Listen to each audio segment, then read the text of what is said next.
یہ ویڈیو دروازہ بند کر کے دیکھنا۔ میرا شوہر انسان کم حیوان زیادہ تھا۔ پہلی رات پاگلوں کی طرح میرے جسم کو نوچتا رہا۔ میں چیختی رہی، اسے مجھ پر تھوڑا بھی ترس نہ آیا۔ پوری رات شوہر کی شدتیں برداشت کرنے کے بعد میں نے غسل کیا۔ میرے ہونٹوں اور گردن پر سرخ نشان بن چکے تھے، لیکن شوہر 7ویں دفعہ فارغ ہو کر بھی کہنے لگا، میرے جذبات ابھی تک ٹھنڈے نہیں ہوئے ہیں، میں تمہارے جسم سے کھیلنا چاہتا ہوں۔ یہ کہہ کر اس نے میرے دونوں میں دلہن بن کر بیٹھی تھی، لیکن ایک ایک لمحہ مجھ پر قیامت کی طرح تھا۔ اور پھر کمرے کا دروازہ کھلا تو شاہمیر اندر داخل ہوا، جسے دیکھتے ہی میرے تن بدن میں آگ لگ گئی۔ میں نے غصے میں کمرہ پہلے ہی بکھرا دیا تھا، مزید چیزیں توڑ کر اس کے قدموں میں پھینک دی۔ اگر تمہیں لگتا ہے کہ تم آج کی رات مجھے حاصل کر سکتے ہو تو یہ تمہاری سب سے بڑی غلط فہمی ہے۔ میرا دل کسی اور کے لیے دھڑکتا ہے اور تمہارے لیے میری زندگی میں کوئی جگہ نہیں۔ شاہمیر جو نہ صرف ایک لمبا چوڑا مرد تھا بلکہ اسی رگوں میں افندی خاندان کا خون دوڑ رہا تھا، اس نے آگے بڑھ کر میرے بالوں سے مجھے جکڑ لیا تھا۔ تمہیں کیا لگتا ہے آج کی رات میں تمہیں بخش دوں گا؟ تم کسی اور کی محبت کی دہائیاں دو گی اور میں تمہیں تمہاری پہلی محبت کا سوگ بنانے دوں گا؟ ہرگز بھی نہیں۔ میں شاہمیر افندی آج کی رات سارے حق وصول کروں گا۔ اس نے زبردستی مجھے بستر پر دھکیل دیا، میرے دوپٹے کو میرے وجود سے چھین کر الگ کیا تھا، میری چولی کی چند ڈوریاں کھینچتے اس کے گلے کو ڈھیلا کیا تھا اور میری دھڑکنوں کو اپنی مٹھیوں میں جکڑتے اپنی مردانگی کا زوم دکھایا تھا۔ دھیرے دھیرے وہ میرے وجود پر قابض ہوتا گیا تھا، میری چیخیں سسکیوں میں تبدیل ہو گئی تھیں اور پھر سسکیاں آہوں میں، لیکن اسے کوئی فرق نہیں پڑا تھا۔ اس پر اس کی مردانگی سوار تھی اور میں اس کے آگے اس کی ایک ادھوری ضد جسے وہ آج پورا کر رہا تھا۔ لیکن اس کے ظلم کی حد یہیں ختم نہیں ہوئی تھی۔ ایک کے بعد ایک اس نے نہ جانے کتنی بار مجھے اپنی وحشت کی نظر کیا تھا، اور اس کے بعد جب میں شاور لے کر نکلی تو وہ ایک بار پھر پوری طرح تیار بیٹھا تھا۔ میں نے سوجی ہوئی آنکھوں سے اسے دیکھا اور کہا، خدا کے واسطے اب مجھ پر رحم کھاؤ۔ لیکن وہ وحشی نما انسان مجھ پر رحم کھانے کو تیار ہی نہیں تھا، اور ایک بار پھر وہ مجھے اپنی باہوں میں بھرتے بستر پر دھکیل چکا تھا۔ اور اس کے بعد، بابا آپ اکیلے چلے جائیں، میں گاؤں جا کر کیا کروں گی؟ ویسے بھی میرے ایگزامز ہونے والے ہیں۔ میں نے 2 لفظ سے انکار کرتے گاؤں جانے سے جان چھڑانی چاہیے تھی، لیکن بابا مجھ سے خفا ہو گئے، کہنے لگے، اتنے سالوں بعد تمہاری دادی نے ہمیں ملنے کے لیے بلوایا ہے، اگر ہم اب بھی نہیں گئے تو کب جائیں گے؟ تم جانتی ہو کہ میں نے تمہاری دادی کے خلاف جا کر تمہاری اماں سے شہر میں شادی کی تھی، اور اسی لیے انہوں نے نہ کبھی تمہاری اور نہ کبھی تمہاری ماں کی شکل دیکھی۔ آج اتنے سالوں بعد جب وہ بستر مرگ پر ہیں تو ہمیں معاف کرنا چاہتی ہیں، ہم سے ملنا چاہتی ہیں، اسی لیے میں چاہتا ہوں کہ تم بھی ساتھ چلو، تاکہ میری اماں کو یہ نہ لگے کہ شہری ہوا نے تمہیں بگاڑ دیا ہے۔ اماں نے تمہاری ماں کو بھی اسی لیے قبول نہیں کیا تھا کیونکہ وہ ایک شہری عورت تھی۔ اب تو تمہاری ماں بھی اس دنیا میں نہیں رہی اور میری ماں بھی اپنے آخری وقت گزار رہی ہے۔ بہتر یہ ہے کہ ہم گاؤں جائیں اور ماضی کی ساری باتوں کو بھلا دیں۔ بس 2-4 دن کی بات ہے، پھر واپس آ جائیں گے، اور ابھی تو تمہاری بھی چھٹیاں چل رہی ہیں۔ بابا کی بات پر میں خاموش ہو گئی۔ ایگزام شروع ہونے میں کچھ وقت تھا اور اس سے پہلے ہمیں 15 دن کی چھٹیاں ملی تھیں۔ یہ چھٹیاں تیاری کے لیے دی جاتی تھیں، لیکن ابا چاہتے تھے کہ میں ان کی اماں یعنی اپنی دادی سے ملنے کے لیے گاؤں چلوں۔ نہ ہی مجھے گاؤں جانے کا کوئی شوق تھا اور نہ ہی اپنے ددیال کے رشتہ داروں میں کوئی انٹرسٹ، کیونکہ میں نے ساری زندگی انہیں دیکھا ہی نہیں تھا، نہ ہی میں ان کے بارے میں کچھ جانتی تھی، اسی لیے وہاں جا کر میں بھلا کیا کرتی۔ لیکن جب بابا نے مجھ سے بہت اصرار کیا تو میں انکار نہ کر سکی اور بابا سے کہا کہ ٹھیک ہے، لیکن میں 2 دن میں واپس لوٹ آؤں گی، آپ کو جتنے دن رہنا ہے آپ رہ جانا۔ اور پھر بابا اس بات کے لیے راضی ہو گئے تو میں اپنا مختصر سا سامان سمیٹ کر بابا کے ساتھ گاؤں کے لیے نکل پڑی۔ 6 گھنٹے کا ٹرین کا سفر طے کرتے ہم بابا کے گاؤں پہنچ گئے۔ وہاں پر ہمارے جاتے ہی ایسی استقبال ہوا کہ ہم دونوں ہی حیران ہو گئے۔ گاؤں کے باہر سے ہی شامیانے بجنے شروع ہو گئے تھے، ڈھول باجے اور آتش بازی کا مظاہرہ کیا ہوا تھا، شاید اس لیے کہ پورے 22 سال بعد میرے بابا گاؤں لوٹے تھے۔ ہاں، پورے 22 سال بعد۔ بابا تو اپنے رشتہ داروں سے مل کر بہت خوش تھے، ہر کوئی ان سے لپٹ لپٹ کر مل رہا تھا جیسے کوئی بچھڑا ہوا اپنا واپس آ گیا ہو، مگر یہ ماحول مجھے بہت عجیب سا لگ رہا تھا۔ شور زیادہ تھا، جذبات کا اظہار حد سے بڑھا ہوا تھا، اور مجھے یوں لگ رہا تھا جیسے میں کسی ایسی جگہ کھڑی ہوں جہاں میرا کوئی وجود ہی نہیں۔ جب ہم حویلی میں داخل ہوئے تو اونچی چھتیں، موٹے ستون، پرانی دیواریں اور صحن میں کھڑا پرانا درخت، سب کچھ وقت میں جمع ہوا محسوس ہو رہا تھا۔ پھر میری نظر دادی پر پڑی جو چارپائی پر تکیے لگائے بیٹھی تھیں۔ وہ بالکل ہٹی کٹی اور تندرست لگ رہی تھیں، کہیں سے بھی بستر مرگ پر موجود عورت کا گمان نہیں ہوتا تھا۔ بابا کو دیکھتے ہی انہوں نے انہیں گلے سے لگا لیا۔ بابا ان کے قدموں میں بیٹھ گئے اور روتے ہوئے معافی مانگنے لگے۔ دادی بھی روئیں مگر ان کے آنسوؤں میں نرمی کم اور اختیار زیادہ تھا۔ پھر اچانک ان کی نظریں میری طرف اٹھیں۔ اس نظر میں محبت ہرگز بھی نہیں تھی۔ وہ مجھے سر سے پاؤں تک دیکھتی رہیں جیسے کسی چیز کو پرکھا جا رہا ہو۔ میں نے سلام کیا مگر انہوں نے جواب دینے میں دیر کی۔ پھر بس اتنا کہا کہ یہ ہے وہ لڑکی۔ بابا نے فوراً کہا، جی اماں، یہ میری بیٹی ہے۔ دادی نے ہلکا سا سر ہلایا اور کہا، شہر میں پلی بڑی ہے نا؟ ان کے لہجے میں سوال کم، فیصلہ زیادہ تھا۔ اس ایک جملے کے ساتھ ہی مجھے اندازہ ہو گیا کہ میں یہاں مہمان نہیں بلکہ ایک آزمائش بن کر آئی ہوں، اور یہ حویلی میرے لیے سکون کی نہیں بلکہ کسی اندیکھے امتحان کی جگہ ثابت ہونے والی ہے۔ مجھے میرے کمرے میں پہنچا دیا گیا تھا۔ کمرہ کافی صاف ستھرا اور کشادہ تھا۔ ضرورت کی ہر چیز موجود تھی۔ میں خاموشی سے کھڑکی کے پاس جا کر باہر کے مناظر دیکھنے لگی۔ دور تک پھیلے ہوئے لمبے چوڑے کھیت نظر آ رہے تھے۔ ایک عجیب سی وسعت تھی جو آنکھوں کو تو اچھی لگ رہی تھی مگر دل کو بے چین کر رہی تھی۔ اتنے میں ایک ملازمہ میرے پاس آئی اور ادب سے بولی، بی بی جی، میں خاص آپ کے لیے ہوں، اگر کسی بھی چیز کی ضرورت ہو تو آواز دے دیجیے گا، میں دروازے کے باہر ہی موجود رہوں گی۔ میں نے مسکرا کر اس کی طرف دیکھا۔ وہ واقعی بہت پیاری اور خوبصورت سی لڑکی تھی۔ اس کے چہرے پر معصومیت صاف جھلک رہی تھی۔ میں نے اس سے پوچھ لیا کہ یہ سارے کھیت کس کے ہیں تو وہ لمحہ بھر کو ہچکچائی، جیسے کچھ کہنا اس کے لیے آسان نہ ہو۔ پھر دھیمی آواز میں بولی، بڑے صاحب نے مرتے وقت وصیت میں یہ سارے کھیت آپ کے والد کے نام کر دیے تھے اور یہ حویلی بھی، اور ساتھ والی زمینیں آپ کے چاچا کے نام ہے۔ اس کی بات سنتے ہی میرے دل میں ایک انجانی سی کھٹک جاگی، جیسے اس گاؤں میں آنے کی اصل وجہ کچھ اور ہی ہو جس کا مجھے ابھی تک اندازہ نہیں تھا۔ میں نے اس سے کہا کہ ابھی تو مجھے کوئی کام نہیں ہے، تم جاؤ، میں آرام کرنا چاہتی ہوں۔ سفر کافی لمبا تھا اسی لیے میں بہت تھک گئی تھی۔ اس کے جانے کے بعد میں شام تک سوتی رہی۔ پھر جب آنکھ کھولی تو میں نے نیوی بلو جینس اور وائٹ ٹاپ پہنا، گلے میں مفلر ڈالا اور ہاتھ میں فون اور ایک چھوٹا سا کلچ لے کر کمرے سے باہر نکل آئی۔ میرا ارادہ کھیتوں میں تھوڑا گھومنے پھرنے کا تھا، خاص طور پر اس وقت جب مجھے معلوم ہو چکا تھا کہ یہ کھیت میرے بابا کے نام ہیں۔ میں جیسے ہی کمرے سے نکل کر کچھ آگے بڑھی، اچانک ایک کرخت اور سخت سی آواز میرے کانوں میں پڑی۔ میں نے چونک کر پیچھے دیکھا تو ایک لمبی چوڑی عورت مجھے تیز اور ناگواری بھری نظروں سے گھور رہی تھی، اور اگلے ہی لمحے اس کی آواز اور بلند ہو گئی، یہ کیسے کپڑے پہن کر گھوم رہی ہو؟ شرم و حیا نام کی بھی کوئی چیز ہوتی ہے یا نہیں؟ اس کے الفاظ ایسے تھے جیسے کوڑے برس رہے ہوں، اور اس ایک جملے نے میرے تن بدن میں آگ سی لگا دی۔ آپ کون ہوتی ہیں مجھے یہ بتانے والی کہ مجھے کیا پہننا ہے اور کیا نہیں؟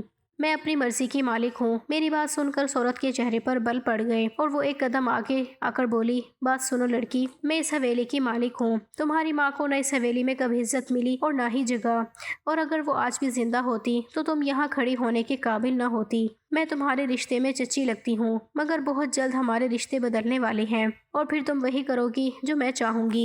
یہ حویلی، یہ گاؤں اور یہاں کی ہر چیز میری ہے۔ ان کے لہجے کی سختی اور آنکھوں کی نفرت نے مجھے صاف احساس دلا دیا کہ ان کے دل میں میرے لیے کس قدر زہر بھرا ہوا ہے۔ میں کچھ لمحے خاموش کھڑی انہیں دیکھتی رہی، پھر نیچے کی طرف بڑھ گئی جہاں بابا اور دادی برآمدے میں ہی موجود تھے۔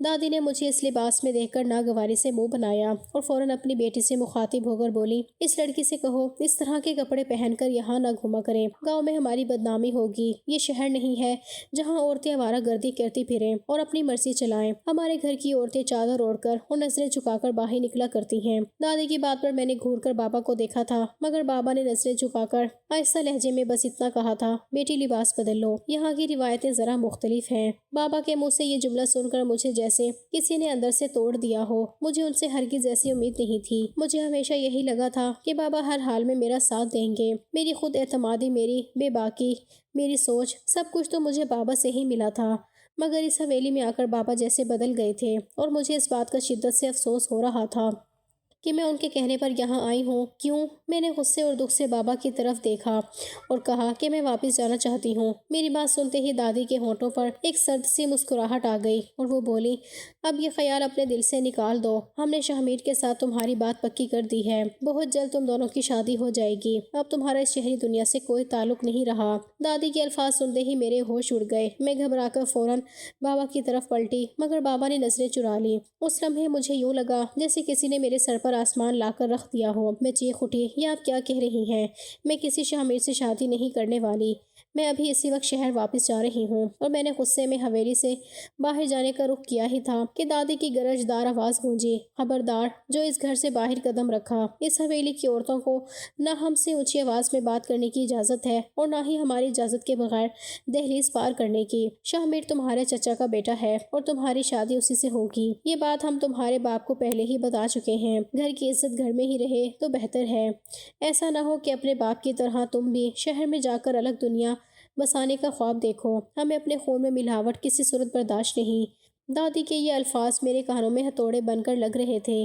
میرا دل زور زور سے دھڑکنے لگا تھا، سانس لینا مشکل ہو گیا تھا۔ میں نے ایک بار پھر بابا کی طرف دیکھا، شاید اب وہ بولیں گے، شاید اب وہ میرا ہاتھ تھام کر کہیں گے کہ یہ سب غلط ہے، مگر بابا خاموش کھڑے تھے، جیسے ان کی زبان کو تالا لگ گیا ہو، اور اسی خاموشی نے مجھے سب سے زیادہ توڑ دیا تھا۔ میں نے دھیمی مگر کانپتی آواز میں کہا، بابا آپ کچھ نہیں کہیں گے کیا؟ آپ بھی یہی چاہتے ہیں؟ بابا نے میری طرف دیکھا ضرور، مگر اس نظر میں وہ مضبوطی نہیں تھی جس کی مجھے عادت تھی۔ وہ بس اتنا ہی کہہ پائے، بیٹی ابھی حالات کو سمجھنے کی کوشش کرو، یہ سب تمہارے بھلے کے لیے ہی سوچا گیا ہے۔ ان کے منہ سے یہ جملہ سن کر میرے اندر کچھ ٹوٹ کر بکھر گیا تھا۔ جس بھلے کی آڑ میں میری مرضی، میری پڑھائی، میری زندگی سب چھینی جا رہی تھی، وہ بھلا مجھے قبول نہیں تھا۔ میں نے دادی کی طرف دیکھا جو فاتحانہ انداز سے بیٹھی تھی، جیسے سب کچھ طے ہو چکا ہو اور میں محض ایک بے جان چیز ہوں جسے جہاں چاہے باندھ دیا جائے۔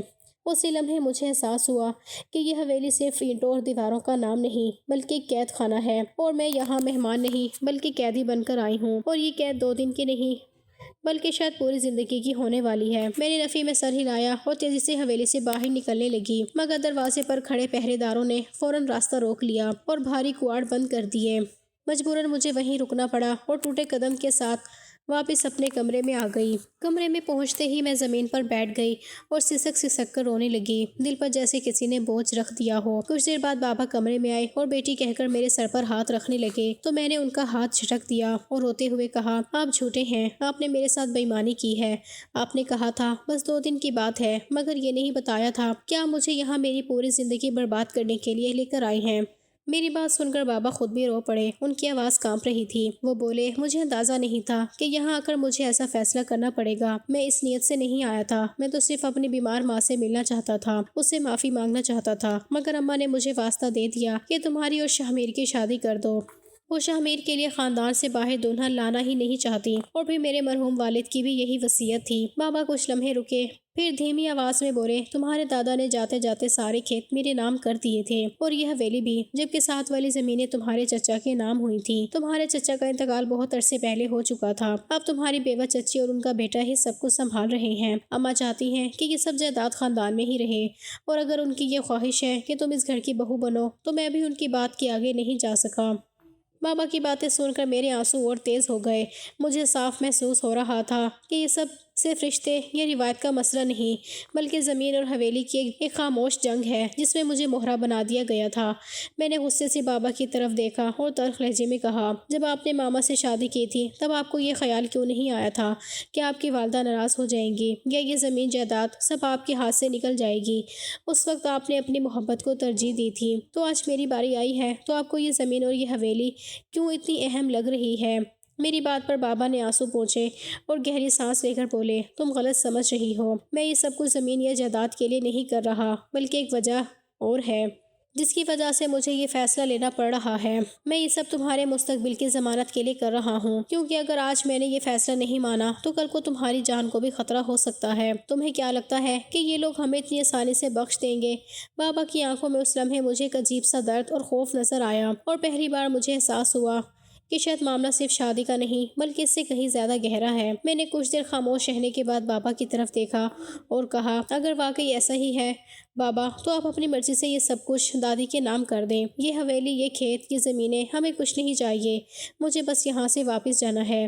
بابا کی آواز رند گئی اور وہ روتے ہوئے بولے، بیٹی یہ سب کر دینے کا بھی کوئی فائدہ نہیں، کیونکہ اب بات صرف جائیداد کی نہیں رہی بلکہ عزت اور ضد کی بن چکی ہے، اور جب یہ دونوں چیزیں اکٹھی ہو جائیں تو پھر کسی کی مرضی نہیں چلتی۔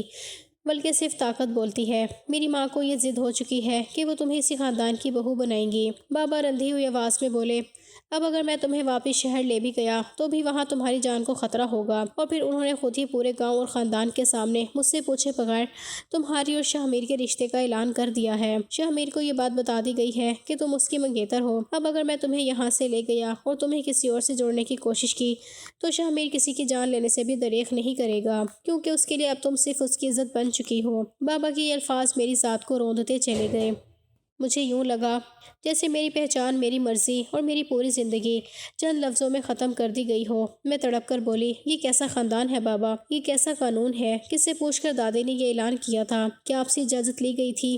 کیا مجھ سے ایک بار بھی رضامندی پوچھی گئی تھی؟ کیا اسی لیے آپ نے مجھے شہر میں تعلیم دلوائی تھی، مجھے خود مختار بنایا، تاکہ آخر میں مجھے ان لوگوں کے پیروں کی دھول بنا دیا جائے؟ میں واپس جانا چاہتی ہوں بابا، آپ کو کسی بھی طرح مجھے واپس شہر لے کر جانا ہوگا، میں نے کانپتی ہوئی مگر سخت آواز میں کہا۔ میں نے سوچا تھا جب ہم گاؤں سے واپس آئیں گے تو میں آپ کو فیضان سے ملواؤں گی، وہ میرے ساتھ یونیورسٹی میں پڑھتا ہے، ہم دونوں ایک دوسرے کو پسند کرتے ہیں، نہ میں شاہ میر سے شادی کر سکتی ہوں اور نہ ہی میں فیضان کی جگہ کسی اور کو دے سکتی ہوں۔ میں نے یہ بات پہلی بار بابا کے سامنے کہی تھی اور وہ ہکا بکا مجھے دیکھ رہے تھے، کیونکہ اب تک میں نے کبھی فیضان کا ذکر ان سے نہیں کیا تھا۔ اس سے پہلے کہ بابا کوئی جواب دیتے، کمرے کا دروازہ اچانک کھلا اور ایک لمبا چوڑا نوجوان اندر داخل ہوا۔ اس کے چہرے کے نقوش بابا سے ملتے جلتے تھے، مگر میں نے اسے پہلے کبھی نہیں دیکھا تھا۔ اسے دیکھتے ہی بابا کے چہرے کا رنگ بدل گیا اور ان کی آنکھوں میں صاف گھبراہٹ اتر آئی، اور میرے دل نے بے اختیار گواہی دی کہ یہی وہ شاہ میر ہے جس کے نام پر میری زندگی کا فیصلہ سنا دیا گیا تھا۔ اس کی آنکھوں میں خون اتر آیا تھا۔ وہ غصے سے مجھے گھورتے ہوئے بولا، آج تو میں نے تمہارے منہ سے کسی اور مرد کا نام برداشت کر لیا ہے، لیکن اگر آئندہ تم نے کسی غیر مرد کا نام بھی لیا تو میں تمہاری جان لے لوں گا۔ یہ بات یاد رکھو کہ تم میری منگ ہو اور اسی ہفتے ہماری شادی ہونے والی ہے۔ اس کے لہجے میں اتنی سختی اور صفاقی تھی کہ میرے ہوش اڑ گئے۔ میں نے بے اختیار بابا کی طرف دیکھا جو شرمندگی سے سر جھکائے کھڑے تھے۔ ان کے منہ سے ایک لفظ تک نہ نکلا۔ وہ اس لمحے کسی ہارے ہوئے جواری کی طرح لگ رہے تھے، اور یہی منظر مجھے اندر سے توڑ گیا۔ میں نے غصے سے شاہ میر کی طرف دیکھا اور کہا، تم کون ہوتے ہو میری زندگی کا فیصلہ کرنے والے؟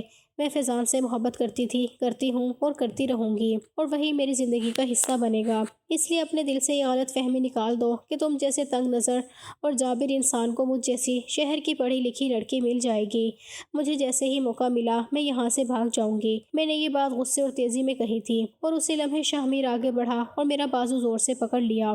پھر وہ دانت پیس کر بولا، میں بہت آسان لفظوں میں تمہیں سمجھا رہا ہوں، آج کے بعد ایسی کوئی بات کہنے کی جرات بھی نہ کرنا، ورنہ یہ حویلی تمہارے لیے قید خانے سے بھی بدتر ثابت ہوگی۔ اپنی بیٹی سے کہہ دے کہ آئندہ اپنی زبان سے کسی غیر مرد کا نام نہ لے۔ شاہ میر جاتے جاتے میرے بابا کو اس انداز میں تنبیہ کر گیا تھا جیسے کوئی حکم سنا رہا ہو یا دھمکی دے رہا ہو، اور بابا بس خاموش کھڑے رہ گئے تھے، جیسے ان کے اندر سے بولنے کی طاقت ہی ختم ہو چکی ہو۔ اس کے جاتے ہی میں نے بابا کو جھنجھوڑ دیا اور روتے ہوئے کہا، یہ سب کیا ہے؟ آپ میرے وہ بابا تو نہیں جو شہر میں ہوتے تھے، آپ آخر کون ہیں؟ بابا میرے سامنے آ کر بیٹھ گئے، ان کے کندھے جھکے ہوئے تھے اور آواز ٹوٹی ہوئی تھی۔ وہ بولے، میں نے کبھی نہیں سوچا تھا کہ یہاں آ کر میں اتنا کمزور پڑ جاؤں گا۔ مجھے لگا تھا میں ان سب زنجیروں سے آزاد ہو چکا ہوں جنہیں توڑ کر میں شہر گیا تھا، مگر یہ گاؤں، یہ حویلی، یہ رشتے اور یہ رسمیں سب ایک بار پھر مجھے جکڑ چکی ہیں۔ وہی رواج، وہی زمین جائیداد، وہی ضد اور وہی پرانے زخم ایک بار پھر میرے گلے کا ہار بن گئے ہیں۔ بابا کی آنکھوں میں آنسو آ گئے اور وہ بولے، میری ماں نے مجھے قسم دی ہے کہ اگر میں نے اس بار ان کی بات نہ مانی تو وہ اپنی جان لے لیں گی۔ مجھے تو یہی لگا تھا کہ وہ واقعی بہت بیمار ہیں، اسی لیے مجھے بلایا ہے۔ شاید انہیں پچھتاوا ہو رہا ہو کہ انہوں نے تمہاری ماں اور میرے ساتھ ظلم کیا، مگر مجھے نہیں معلوم تھا کہ مجھے یہاں بلانے کے پیچھے ان کا اصل مقصد کیا ہے۔ اب میں انہیں زبان دے چکا ہوں، اسی لیے بیٹی تم میری زبان کی لاج رکھ لو۔ شاہ میر برا لڑکا نہیں ہے، بس اس کے سامنے کسی اور کا نام نہ لینا۔ بابا کے یہ الفاظ میرے دل میں تیر کی طرح اتر گئے تھے، کیونکہ مجھے پہلی بار محسوس ہوا تھا کہ اس گھر میں نہ میری سنی جائے گی اور نہ ہی بابا کی۔ بابا ہم یہاں سے بھاگ چلتے ہیں، میں نے ٹوٹتی ہوئی آواز میں کہا تھا، کیونکہ اب مجھے صاف نظر آ رہا تھا کہ بابا بھی اسی جال میں پوری طرح پھنس چکے ہیں۔ بابا نے نفی میں سر ہلایا اور تھکے ہوئے لہجے میں بولے، اب ہم واپس شہر نہیں جا سکتے۔ تمہیں معلوم ہے ہمارے یہاں آنے کے بعد شہر والا گھر جلا دیا گیا ہے، سب کچھ ختم ہو چکا ہے۔ وہ دکان جسے میں نے برسوں کی محنت سے کھڑا کیا تھا اسے بھی آگ لگا کر راکھ بنا دیا گیا ہے۔ اب شہر میں جانے کے لیے ہمارے پاس کچھ باقی نہیں رہا۔ بابا کے اس انکشاف نے میری روح تک کو لرزا دیا تھا، میری قدموں تلے سے جیسے زمین نکل گئی ہو۔ اس ایک لمحے میں مجھے سب کچھ سمجھ آ گیا تھا۔ دادی نے یہ سب کچھ ایک دن میں نہیں بلکہ بہت سوچ سمجھ کر کیا تھا۔ ہمیں گاؤں بلانا، بیماری کا بہانہ، رشتے کا اعلان اور پھر شہر میں ہماری جڑیں کاٹ دینا، سب ایک مکمل منصوبہ تھا، اور بابا کو اس طرح گھیر لیا گیا تھا کہ اب ان کے پاس نہ پیچھے ہٹنے کا راستہ تھا اور نہ ہی مجھے بچانے کی طاقت۔ ایک ہفتہ پلک جھپکتے ہی گزر گیا۔ اس ایک ہفتے میں بابا اور میرے درمیان زیادہ کوئی بات نہ ہو سکی۔ میں نے اپنے بابا کو آہستہ آہستہ ٹوٹتے دیکھا، وہ جیسے اندر سے خالی ہو چکے تھے، دن بدن کمزور ہوتے جا رہے تھے، یہاں تک کہ بیماری نے انہیں بستر سے لگا دیا تھا۔ میں ان کی حالت دیکھ کر خاموش ہو جاتی، کیونکہ میں جان چکی تھی کہ اس قید میں وہ مجھ سے بھی زیادہ بے بس ہیں۔ انہی دنوں ایک شام میں نے اتفاقاً دادی اور چچی کی باتیں سن لی۔ دادی غرور سے کہہ رہی تھی کہ آج کے بعد کوئی اور یہ جرت نہیں کرے گا کہ ہمارے رواجوں کو توڑ کر یہاں سے باہر جانے کا سوچے، یہ مثال کافی ہے۔ ان کے لہجے میں فتح کا سا احساس تھا، اور اس ایک جملے نے میرے دل میں آخری امید بھی مار دی۔ پھر ایک ہفتے بعد مجھے دلہن بنا دیا گیا۔ نہ میرے آنسوؤں کی کوئی قیمت تھی، نہ میری خاموش چیخوں کی۔ میں صرف بابا کی حالت دیکھ کر خود کو سمجھا رہی تھی، اور اسی مجبوری کے تحت رخصت ہو کر شاہمیر کے کمرے تک پہنچ گئی۔ کمرہ پھولوں سے سجا ہوا تھا، مگر وہ میرے لیے کسی قبر سے کم نہ تھا۔ جیسے ہی شاہمیر کمرے میں داخل ہوا، میرے اندر جمع سارا غصہ اور نفرت ایک دم پھٹ پڑی۔ میں نے سامنے رکھی چیزیں اٹھا کر توڑنا شروع کر دیں اور چیخ کر کہا، خبردار جو تم نے مجھے چھونے کی کوشش کی یا مجھ پر کوئی حق جتایا، یہ رشتہ زبردستی کی بنیاد پر قائم ہوا ہے اور میں اسے دل سے کبھی قبول نہیں کروں گی۔ میں فیضان سے محبت کرتی ہوں۔ میں نے جان بوجھ کر ایک بار پھر فیضان کا نام لیا، کیونکہ میں چاہتی تھی کہ شاہمیر ٹوٹ جائے، مگر مجھے اندازہ نہیں تھا کہ وہ آگے بڑھ کر میری منہ پر اتنی زور سے تھپڑ مارے گا کہ میری آنکھوں کے سامنے اندھیرا چھا جائے گا اور میں سنبھل بھی نہ سکوں گی۔ یہ ایک تھپڑ نہیں تھا، بلکہ میری ساری امیدوں، میرے خوابوں اور میری خودی پر پڑا ہوا وار تھا۔ شاہمیر نے آگے بڑھ کر میرا دوپٹہ زور سے کھینچا اور مجھ پر جھک کر دھڑکتے لہجے میں بولا، تم میری بیوی ہو اور آج کی رات مجھے کوئی نہیں روک سکتا۔ میں ایک دبلی پتلی شہری لڑکی کھڑی تھی اور وہ ایک لمبا چوڑا مرد جو اپنی طاقت اور حاکمیت کے احساس کے ساتھ میرے سامنے کھڑا تھا۔ اس نے پوری بے باکی اور آسانی کے ساتھ مجھ سے اپنا حق جتایا اور مجھے یہ واضح کر دیا کہ اس کے سامنے میں کچھ بھی نہیں ہوں، نہ میری مرضی کی کوئی قیمت ہے، نہ میری خودی کی کوئی اہمیت۔ وہ ساری رات مجھے مسلتا رہا تھا، اور صبح جب میں شاور لے کر نکلی تو وہ ایک بار پھر مسکراتے ہوئے بیٹھا تھا، جیسے میں اس کی انتقام کی بھینٹ چڑھنے والی کوئی مٹی کی مورت ہوں۔ میں نے اسے روکنا چاہا اور اپنے وجود پر موجود زخم دکھائے، لیکن اس وقت اسے کسی چیز کا احساس ہی نہیں تھا۔ وہ ایک بار پھر مجھے روند کر سو چکا تھا، اور میں روتے ہوئے پھر فریش ہو کر کمرے سے باہر نکل آئی تھی، کیونکہ مجھے اپنے بابا کو دیکھنا تھا۔ پچھلی رات ان کی حالت بہت خراب تھی۔ میں بابا کے پاس گئی تو میری روح کانپ اٹھی، کیونکہ میرے بابا بے سود پڑے تھے، وہ اس دنیا سے جا چکے تھے۔ میری تو ساری زندگی ہی اجڑ کر رہ گئی تھی، میری ہستی مٹ گئی تھی۔ اس کے بعد میری زندگی کا وہ خاموش آغاز ہوا تھا کہ جس کے بعد مجھے کچھ اچھا نہیں لگتا تھا۔ میں خود کو شاہمیر کے آگے پیش کر دیتی، جیسا شاہمیر کی والدہ اور دادی کہتی میں وہی کرتی۔